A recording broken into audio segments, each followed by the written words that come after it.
about oh my God. I'm good. You ready? Sure. Yeah, we'll see.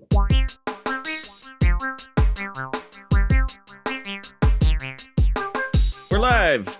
Live. Hey man, it's been a while. It has been a while. How you been? I've been good, really good. Things are happening. I've recently decided that by my 50th birthday, which will be March 13th, 2024, for anyone who's counting, I'm going to move to Santa Barbara. Whoa! You've been threatening to get out of LA for a while. And I've been going to like Boise and Boulder and Cambria and tiny towns and little places and Portland adjacent and all of this stuff. Yeah. Reno and all these places where market, and then I went there last week and I've been going there yearly for family stuff since I was born. And I went there and I was like, this is where it is. This has all the things other than the fact it's in California, which I was trying to escape. But if you're going to do it right. Yeah. And oh my God, it's so nice up there. It's still beautiful. Holy shit. You're near actual wilderness. Yeah. There's not so many people. The fucking air quality is like nothing else. Yeah. You still have California. You still have and you're actually closer to the best parts of it, or the parts I want to get to, because you don't have to drive 2 hours to get out of LA just to get to the next thing. So 2 hours from there, you got your Big Sur, all that stuff. I'm on board. If I ever move from here but stay in California, that's exactly me. I was always like, I'm gonna get out of California, which has a whole lot of other reasons behind it. But so NLP-ness, Lee, NLP-ness, related regarding NLP-ness, Lee. Yeah. Now I have a end point because I've been where's it going to be? Where's it going to go? Where's it going to be? Where's it going to go? And I don't know. Try this out and check this out. I'm going to Reno later in the month, Tahoe, Reno. We're going to spend an extra night in Reno because well, let's go check out Reno. But now I don't care. Now there's no questions. Now I can just go enjoy Reno. Right. But now there's no more like, where's it going to be? Yeah. And when's it going to be by? Because I was like, I know I'm not going to be 50 years old living here. So why that long, if you don't mind me asking? Because why wait that long? Yeah, it does. Like if you know that's where you want to go. 50. Well, because I need to get my coaching business farther up. Got it. But I still make a lot of good money with personal training, very local. Yeah, and that business will not be as lucrative up there. No, I'm not even going to do it. I'm not going to do that. So, anyways, the point. Yes, it's a good question, but that's a buy. No, that gives you time. Yeah, a buy. And when I went, this is it. I'm done looking. Things really started falling into place. The next day, actually, while I was there in the car, having decided it, I got a text from somebody who the next day turned into a $10,000 client. Dude, this is one of the weirdest tricks that I have found is in terms of like mystical woo-woo synchronicity, is that when you get clear on what you really want, I got goosebumps talking about it. All of a sudden the universe seems to line up with where you're headed. When I did it, and I was like, oh shit. And it was the perfect person, the perfect referral, the perfect way for the next way of my hypnosis business, which I'll talk about some other time. Yeah. But I was like, oh shit, I'm in there. I'm walking down the street, like talking to this person going, okay. And then in my head, Santa Barbara was never really an option because it's so expensive. But so what? Make more money. Yeah, you just made 10 grand. Right, exactly. They're like, oh, okay. And you know what else? The reason why it's expensive is because it's worth it. Right, because it's great. It's so great. Everything, it's so great. So anyways, back to the NLP-ishness of it all, is having finalized the goal setting of it, which was a missing factor for me. Once that clicked, I was like, all the other questions, everything went away, and it just went that. And now everything's going to be in service to that. Everything's going to be seeing that. Instead of Hawaii on my desktop, now it's Santa Barbara. You know what I mean? It's like, that. Every day I wake up, I see that. I look at that, and it's just putting the energy towards that, which is what we do for our people so much. Right. And so I bet this is going to impact your business a lot. Yeah. And it just got a really great taste of like, oh yeah.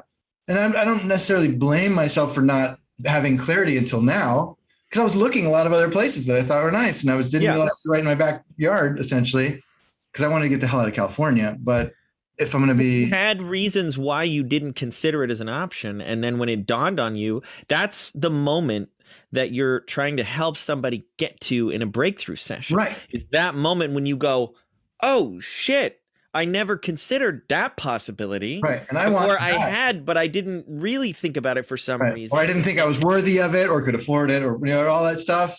And finally I was like, this is it. And instantly, yes, before I was even home, the universe was like, oh, here's 10 grand to get you started. Yep. Yeah. I've worked with so many people who were stuck in that I don't know place. Yeah. I was there for a long time because a lot of people know me. Life felt stuck.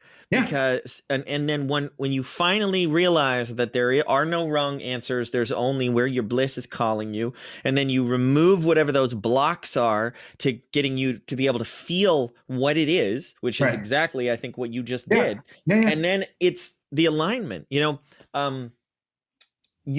said in some of his works about synchronicity that he said, I don't know what synchronicity is, and I don't even know if I believe in it, but I know that everyone who goes on a journey of self-actualization begins to notice more and more synchronicity in their life as they develop and evolve. And I don't know what the fuck that is, but it's super interesting. Yeah, totally. And so, yeah, I mean, it was like, I was like, oh, not only is this the place, that's a relief. But then I was like, having all the other questions and sort of, it could have been this, all the energy, the mental, whatever, like you said, feeling stuck because there's too many choices. Yep. And then all of a sudden it's like, now I'm not stuck. Now I'm going there. Dude, that's awesome. And honestly, if I can say, I'm glad you're not leaving California, because I'm not leaving for a while. Right, and at least I'll come and visit you. Yeah, you should. And that'll be great. Yes. So, and again, and then all of a sudden my aunt's up there and she's got a really nice place. And she's like, well, as soon as certain other things happen, your mother's going to come live with me regardless, because they're besties. So it's like perfect. One of the things that kept me in LA was my mom lives here. Yeah. But I was like, well, I'm going. And then I was up there talking to the aunt. She's like, well, just so you know, your mom's going to come live with me. It was just like, so it all just like there for her later years. That's amazing. Yeah. So it all just kind of fell into place. And I feel like, honestly, this could basically be my anecdote for the day, because I feel that focus and you see that the synchronicity and all that stuff that we help people get. Yes. And it was nice to have a taste of it, because you've been hearing me talk about, I got to get out. You're going to be so much happier, man. There were 2 shootings in Santa Monica last week. Dude, you know better than to fucking look at the news, right? So you don't get exposed to all that. Like, I just recently have heard a bunch of people worried about the new variant of whatever. And I'm just like, don't listen to fear mongers. But you live in a place where you are kind of constantly I mean, your place is sweet. Like, where you're at is nice. Orange County is nice. Yeah. And I was there and figuring out, like, how the fuck is Santa Barbara so nice? And it's because they've pushed back against all the developers. If you're going to build a mall, an office building, it all has to look on brand. Yeah. It has to look like it was built by the missionaries. Right. So it has to look Spanish, colonial, but it has to do that. So that's number one. That's number awesome. 2 is it doesn't have 10 million people. Right. That's not counting Riverside County and Orange County. Yeah. Los Angeles County is 10 million people just pushing poor little Santa Monica into the ocean. Uh-huh. And then the air, everything's so much better. And I will say that the thing that fucking sold me, bro, not one scooter.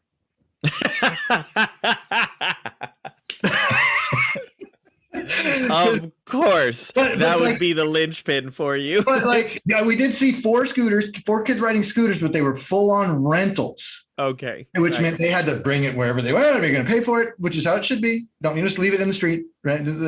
So at that point, it was like, oh, of course Santa Barbara wouldn't have scooters. They don't even let you build above 2 stories and it has to have tile on the roof.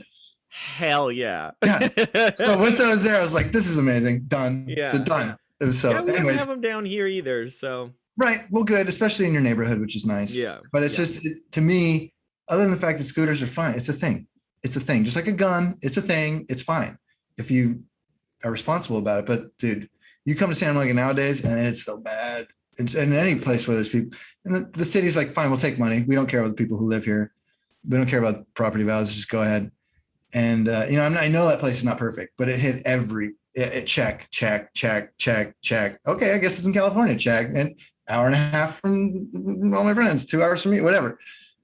So yeah, what a relief. Closer to the Bay Area too, the cool part of California. Yeah, I mean, closer to Santa Cruz. I don't care about the Bay. No, but also closer to Mount Shasta, closer to all these cool little things in California, closer to Yosemite, closer to the Sierras, closer to all that stuff. All the things I actually want to explore in California are now much closer than here. So. And not in LA. Like, yeah, if I was in LA, there's no way I would have stayed in California this long. I live in Santa Monica. Yeah, it's close enough. It's not though. I live 10 blocks from the beach. I work and live in Santa Monica. That's the difference. If I lived in Santa Monica and I worked 8 miles anywhere else, I would lose it because that could take an hour. So anyways, I'm excited to say that. And I gave myself 2 and 3/4 years to do it, to really build it up, to do the thing. And it's plenty of time. Totally. And I'm really excited about that being the next adventure. I am very glad to hear a sense of hope and excitement about your future in your voice, because I really do think getting out of that space is going to improve your quality of life a lot. Super. And now, since using my NLP-ness, I'm going to, I'm already there. I'm already there. Right. That's why it makes such a difference. I'm already doing the things. Because now I know how to go zip. Oh, I want this, which we tell all our people. Yeah. We'll go there. What's it going to be like? Touch the feelings. What are you going to feel? What are you going to do? How's it going to be? Make it real. Put it like a silver string that's going to go from that feeling to right here. What do you need to do today to get one step closer to that feeling and make that boop, boop, boop, and that you get to actually enjoy being there the whole time you're making your way to there. We did that with this house, man. Yeah. Like this house was one of the riskiest, scariest things I've ever done, because when we set our sights on the house, we had no idea how we were going to make it happen financially, but we were like, we need to make this happen. And it was so scary. Not like we weren't in a stupid financial situation when we got in the house. What I mean is, before we made the commitment, it was impossible to imagine. And even just saying that's what we want that, was scary. It feels like you're risking something. Well, me going, I'm going to move to a even more expensive place to live. Great. Okay, so make more money. Exactly. But what I'm saying is, as soon as we set the sights and we're like, no, we're going to do it, everything rose to the occasion. Right. And we've been here for almost a year. I mean, we just did it again with a minivan. We bought. Hey, so that's right. Nice. Yeah. The day after Father's Day, I went and bought a minivan, which plug-in hybrid, and it's the only car I've ever had in my life that I'm actually like, this is fucking cool. I've always gotten like cars from like handshakes or whatever, hand-me-downs, and this car is like it's really, I feel good going and driving it, and it's fun. And boy, I don't think I was raised with that mentality. No, and I wasn't raised with my mother probably, bless her little heart, was like, oh, Santa Barbara, we can't live there. Santa Barbara. We have our rich friends who live up there in Santa Barbara. We can't. That's not us. We're Santa Monica people. Like, no.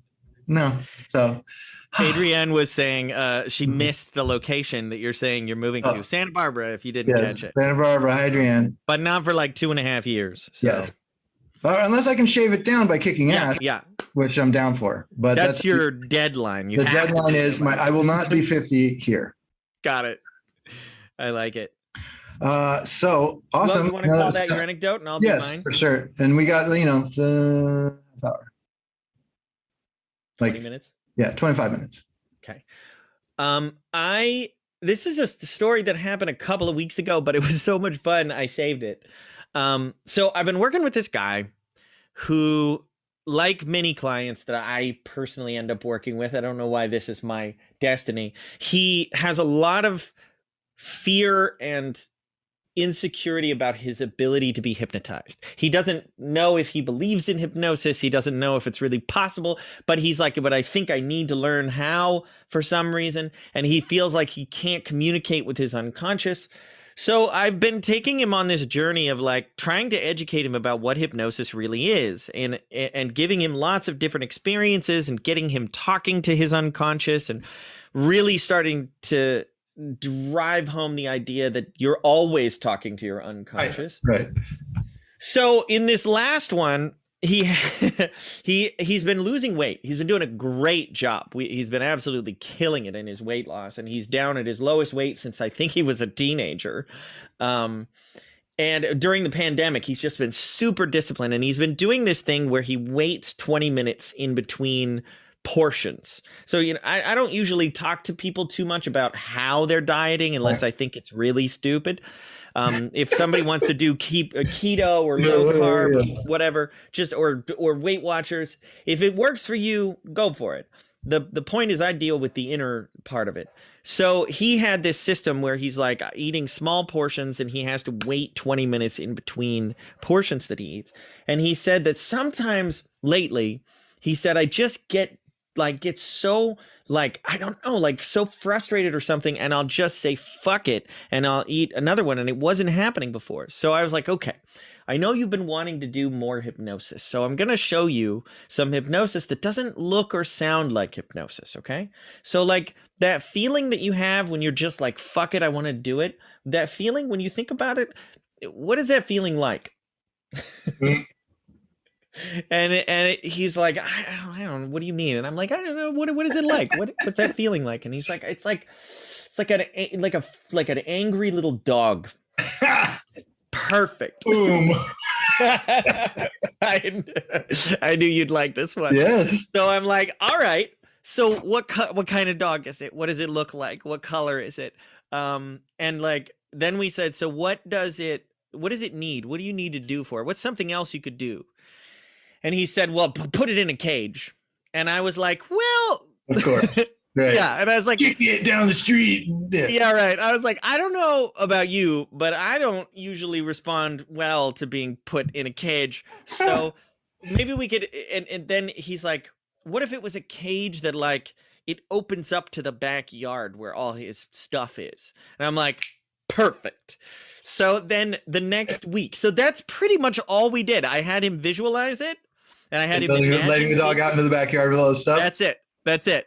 So I had him visualize the trigger, like get into the space. I re-elicited the trigger, and then had him visualize. And then I'm like, here's your homework. Just imagine in whatever way you want. You can physically act it out. You can say that you're doing it. You can visualize it in your head. Just put the dog in the cage and then watch what it does anytime you have that urge to eat before your 20 minutes is up. And that was it. And we left it. And he's sitting there like, when are you going to do the hypnosis?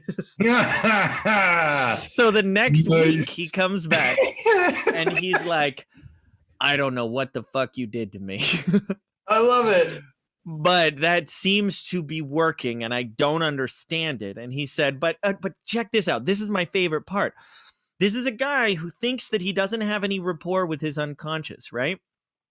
He comes back the next week and says, well, so what I've started doing is I've realized that the dog, he needs 3 options. So there's a river back there that he can go jump in when he needs to cool off. Great. And then there's a hot springs for him to jump into when he needs to relax. I want one of those.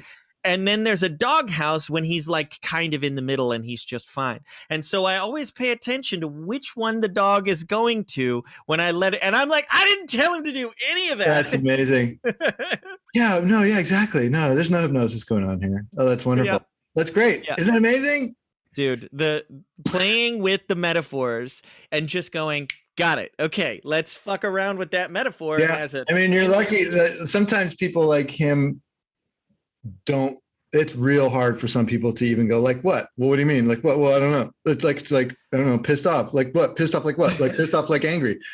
Okay, so it takes some people on, but sometimes if you just get him to a place. I maybe coaxed him a little bit. I was like, with your own rapport of like, he knows you're weird and just go ahead and just play with this. And if you frame it like that, you're like, well, I don't know. Well, what does that dog want? I don't know. What is it? Yeah. Then he's built an It entire was world for it. smooth and simple Yeah. too. I know. And my favorite thing is how generative metaphor work is. That like you plant the seed and then he comes back the next week and he's taken it further. Right. And if there's anything that's funky, he'll tell you about that, and then you can help him deal with that and go around it or above it or below it, or you know, turn it inside out and whatever. Next on to the next adventure. Yeah, it's so good. I'm glad it was fun. That makes me happy. Cool. All right. Well, let's quote it up there, Gianni. Now you got one? I do. I think it's your turn. So first of all, this book, highly recommend. The Politics of Ecstasy. Wow. Yeah, I don't. Timothy Leary, PhD. Only in picking this book up did I realize who wrote the foreword. Forward by Tom Robbins. Yeah, I mean, they were friends, but like I was like, oh shit, I had no idea. Wow. Yes. Which Dr. Leary, as might be expected, leaves no turn unstoned. Fucking Tom Robbins. He's just the best. I just finished his autobiography, which is also amazing. Who Tom Robbins is? Yeah, it's called Tibetan Peach Pie. Really? I didn't know he had an autobiography. That sounds great. Yeah, very interesting. This quote, which is in reference to, well, in the paragraph says, what are psychedelic drugs? Oh, here we are talking about psychedelic drugs again. Set and suggestibility, expectation and emotional atmosphere account for almost all of the specificity, of reaction. Let's try that again. So now, am I talking about hypnosis? Mm-hmm. That's exactly what I was thinking. Set and suggestibility, expectation and emotional atmosphere account for almost all of the specificity of reaction. Yeah. So how all the details of how someone responds to psychedelics or hypnosis have to do with your set, your suggestibility, your the emotional atmosphere, and what was the other one? Set, suggestibility, expectation. Expectation. What is hypnosis? Set and suggestibility. Like, hey, here's where we are. Here's hypnosis. Yeah. So here's what you can expect. Here's what you don't have to expect. Yeah. Here's a pre-frame. And here's what I'm going to suggest. Then I'm going to tell you what to expect. Yeah. Yeah. You can expect to feel relaxed. You can expect to, I was just watching Mark Cunningham and all this stuff. It's like, you can expect to feel relaxed. Yeah. And the emotional atmosphere, AKA rapport, AKA what Igor calls H+, which is just show up as this hypnotist who has love in your heart and a belief that anything's possible. And like you say, they have the end in mind, whatever you get there. And like zip. So between all of that, that is hypnosis. Yep. And it is psychedelics. But the thing is psychedelic is mind revealing, right? Psychedelic means mind revealing. But what's hypnosis? That's why we keep talking about it. The two of them. It's like, what's this guy learning that there's a dog inside his head that has 3 places to go? If not mind revealing. It does seem interesting to me that with all of the psychonauts out there, I don't see as many people excited about the overlap between hypnosis and psychedelics. I think that there's still, even in the psychedelic community, there's a lot about the pill or a lot about an external, exogenous substance. Right. And they don't understand. I really think most psychonauts and fanatics about mushrooms don't understand how much of what you're experiencing is just your own mind. Right. Pretty colors is great, but like letting go of who you are and being surprised by yourself, you don't need drugs for that. Yeah, you really don't. Yeah. You just need me. Right. Well, I thought about the Salvador Dali quote today. What is it? I don't do drugs. I am drugs. Right. Exactly. That's my favorite hypnosis frame. Right. Yeah. So all right, I got a quote about. Look at that guy. Come on. Look at that guy. He's having a good time. All right. What do you got? Okay. I got a quote about story. So I read a book recently called The Storytelling Animal that was really fascinating. Yeah. Was there something called The Storytelling Ape? Was that Carl Sagan? He said something about that. We are the possibly. I don't know, but maybe this was a play on that. I don't remember. But it was about like where story comes from, why it is, how important it is. That's actually the thing I felt was most lacking in it. Is I really just I wanted the book to talk more about how story is everything, because from my perspective it really is. So here's a quote about that. Story, as it turns out, was crucial to our evolution, more so than opposable thumbs. Opposable thumbs let us hang on. Story told us what to hang on to. Yeah, I was gonna say story helped us let go. Yeah, well, I mean, what to hang on to also says what to let go of. Yeah, exactly. Yeah, I mean, for sure. I mean, just your and Adrian's podcast is all about that too. That meme I sent you was pretty funny, where it's like Carl's there, like listening to something. It's like everybody thinks I'm hanging out, but I'm just watching TV, but I'm really just looking at the overarching myth metaphor. Yes, 100%. I've been doing that a lot lately. Yeah, for sure, and that's what we do, and that's also what we do is help people rewrite their story, because it's not just one story done. Like so many people with certain religious texts are like, oh no, there's one book, one story, the end. I am all in relation to this book, and that's it. Or or I am, forget the religious book. You're just like, I'm bad with money, or I'm bad with talking to boys, or whatever. Or I'm out of rapport with my unconscious mind. That's where story to me is a frame. It's a lens through which I think you can look at anything in the world. And I think there's a lot of those. There's a lot of lenses that are almost universal. And story, at least when it comes to humans, we are the storytelling animals. And everything is about the stories that we tell. And so much of what we think of as reality, what you learn in NLP is it's not reality, it's just stories. Yeah. And then not only that, not only are you the producer and star director, you're also the writer. Right. And you get to decide what things mean. And that, because I mean, if I decide what things mean, then aren't I the writer, producer, director of my life? So much of that stuff is important. So much of what we help people do is important. And not only that, like, okay, your past is your past, and we are not going to change that. I just explained that to somebody recently. She has PTSD, and she's like, horrible blacked out like year of her life where somebody was doing horrible things to her. And I was like, look, I can't change that. I cannot change that happened, but we can change the meaning of that.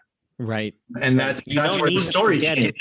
That's what, and you don't even need to remember it. I don't even want you to remember it, because she's like, I don't want to, and I don't want you to. Yeah. As long as the lesson can go from before, through, and after, you look back and not need to remember. The last thing I want you to do is fucking remember it and get into the content of it. She said she'd gone to a therapist, and like every week it was like, shake the snow globe. How do you feel? Great. See you next week. Shake the snow globe. How do you feel? And it's just like, no, we're not doing that. But the point was, we're going to help you rewrite the story by changing the meaning. We find out that, the hero is the villain, or here's the twist we're going to put on it that's going to change. Whatever twist you need to have, though it's your unconscious mind, put different meaning on that, so you can look back and go, never do that again. Yeah. And also, you're not a bad person for X, Y, and Z. Right. Take this lesson and these resources and move forward now. And then instead of dragging this old book of story with you, just like, oh. So yeah, man, stories. That's why you're big on the hero's journey. I have a good friend and associate peer named Whimsy, who I know from the Igor stuff. She's all about the hero's journey. Her whole thing is a hero activation kind of stuff. Yeah. Well. And for a good reason, because that puts people at the center of their life, and it says you have the ability to change it. Yeah. And you get to write it. You're not stuck in Joseph Campbell's cycle. Do whatever you want, but realize you're the one. Mm-hmm. Make it magical and have fun with it. Yeah. Yeah. That, speaking of the enlightened couch potato, I was watching an interpretation of 2001 recently. I can't remember if I shared this with you, but this guy has this theory, and he poses a lot of evidence to suggest that one of the deeper meanings that Kubrick had in mind was that the obelisk, the monolith, right? What? Yeah, 1 by 3 by 9. It's it's actually representative of the screen, the movie screen, vertically. But if you turn it this way, no, man, it's representative of your phone, bro. Yeah. Now we Look at the monolith. This is the influence of that movie. He was so effective at saying this is the, but his point is that he's basically saying Kubrick believes that film is the greatest, greatest ability to, but what I saw something a little bit with that third eye Carl sitting in the thing. The thought that I had was the real mystery and magic is the secret of the viewer or the perspective and the camera. I think about this a lot when you're watching movies. People are not aware that there's two people having a dialogue and there's you're a third person in that. Like you're this voyeur looking at it and they're pretending you're not there. Right. And there's a parallel in that to our experience in life, that when you wake up to the idea that you are a camera angle, just that, you're just a perspective, and you can float behind that perspective and go, oh my God, and realize there's nobody there. That was what I was thinking.